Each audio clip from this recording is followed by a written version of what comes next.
Livro Porque Tarda o Pleno Avivamento, de Leonardo Ravenhill. Prefácio da edição brasileira. Avivamento. Sem dúvida, esta é uma das palavras mais desgastadas no vocábulo evangelístico brasileiro. Mas quando Leonardo Ravenhill escreve sobre avivamento, ele não toma partido entre carismáticos e tradicionais e nem toma conhecimento das questões debatidas entre eles. Para ele, a questão não é se tocamos bateria em nossos templos ou se levantamos as mãos num culto de louvor. Ele nos chama a levantar um clamor a Deus para que Ele fenda os céus e desça com poder e autoridade para tornar o seu nome notório na presença dos seus adversários, fazendo as nações tremerem diante dele.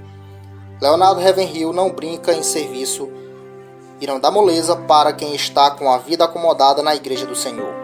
Cansado de ver a noiva de Jesus debilitada pela carnalidade, ele dá um puxão de orelhas bem dado e faz cobranças de santidade, poder e oração que poucos têm coragem ou poder para fazer.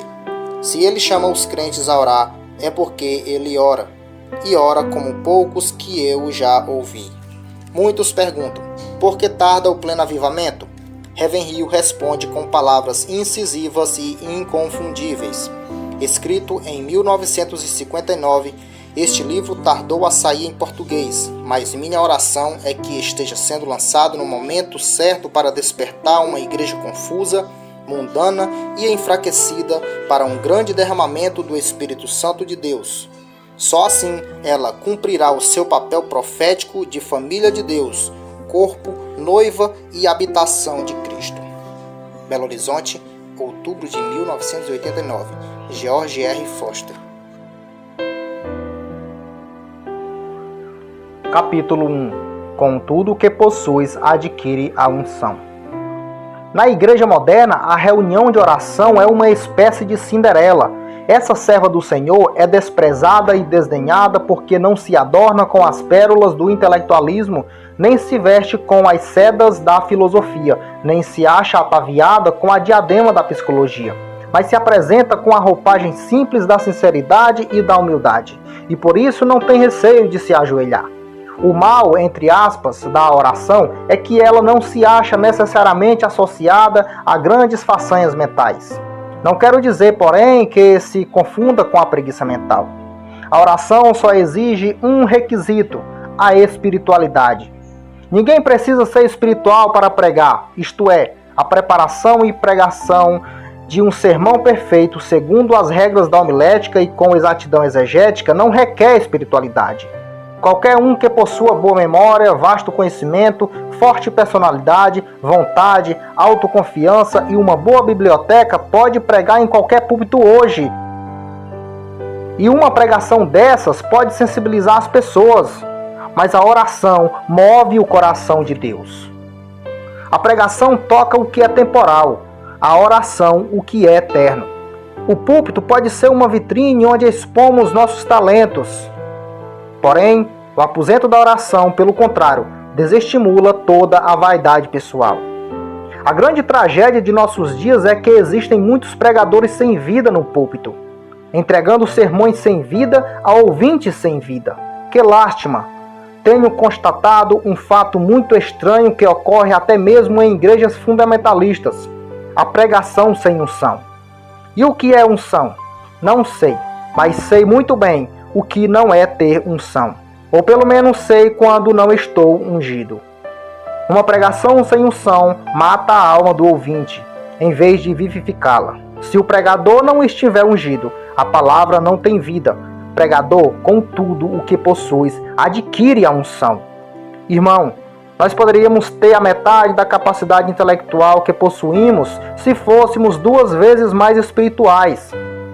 A pregação é uma tarefa espiritual. Um sermão gerado na mente só atinge a mente de quem a ouve, mas gerada no coração chega ao coração. Um pregador espiritual, sob o poder de Deus, produz mentalidade espiritual em seus ouvintes. A unção não é uma pombinha mansa esvoaçando a janela da alma do pregador. Não, pelo contrário, temos que batalhar por ela e conquistá-la. Também não é algo que se aprenda, é bênção que se obtém pela oração. Ela é o prêmio que Deus concede ao combatente da fé, que luta em oração e consegue a vitória. E não é com piadinhas e tiradas intelectuais que se chega à vitória no púlpito. Não, essa batalha é ganha ou perdida antes mesmo do pregador pôr os pés lá. A unção é como dinamite, não é recebida pela imposição de mãos, nem tampouco cria mofo se o pregador for lançado numa prisão. Ela penetra e permeia a alma, abranda e tempera. E se o martelo da lógica e o fogo do zelo humano não conseguirem quebrar o coração de pedra, a unção o fará. Que febre de construção de templos estamos presenciando hoje, no entanto, sem pregadores ungidos. O altar dessas igrejas não verá pecadores rendidos a Cristo. Suponhamos que todos os dias diversos pescadores saiam para o alto mar com seus barcos, levando o mais moderno equipamento que existe para o exercício desse ofício, mas retornem sempre sem apanhar um só peixe. Que desculpa poderiam dar para tal fracasso? No entanto, é isso que acontece nas igrejas. Milhares delas estão abrindo as portas dominicalmente, mas não veem conversão. Depois, tentam encobrir sua esterilidade interpretando textos bíblicos ao seu bel prazer. Mas a Bíblia diz: assim será a palavra que sai da minha boca, não voltará para mim vazia.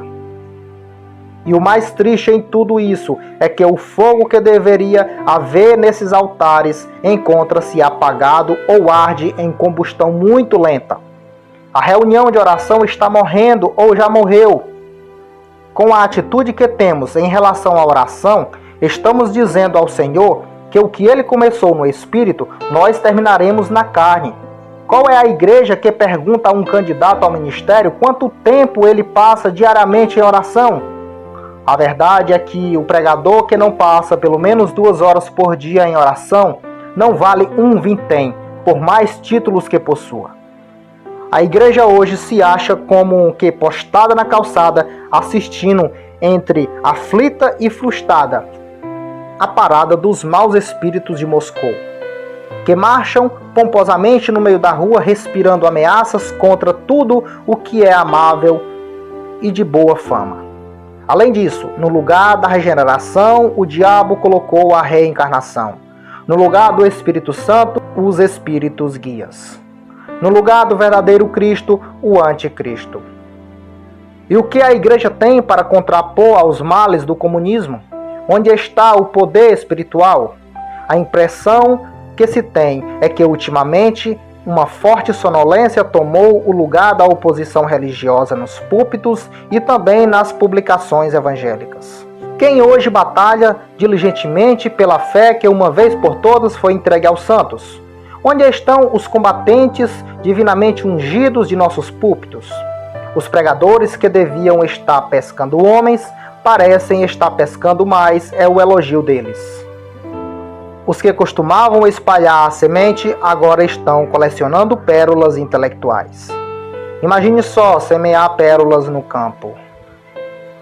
Chega dessa pregação estéril, espiritualmente vazia, que é ineficaz porque foi gerada no túmulo e não no ventre, e se desenvolveu numa alma sem oração, sem fogo espiritual.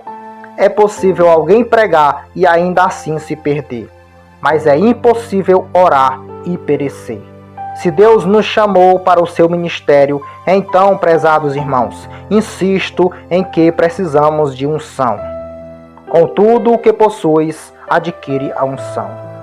Senão, os altares vazios de nossas igrejas serão exemplos vivos de nosso intelectualismo ressequido.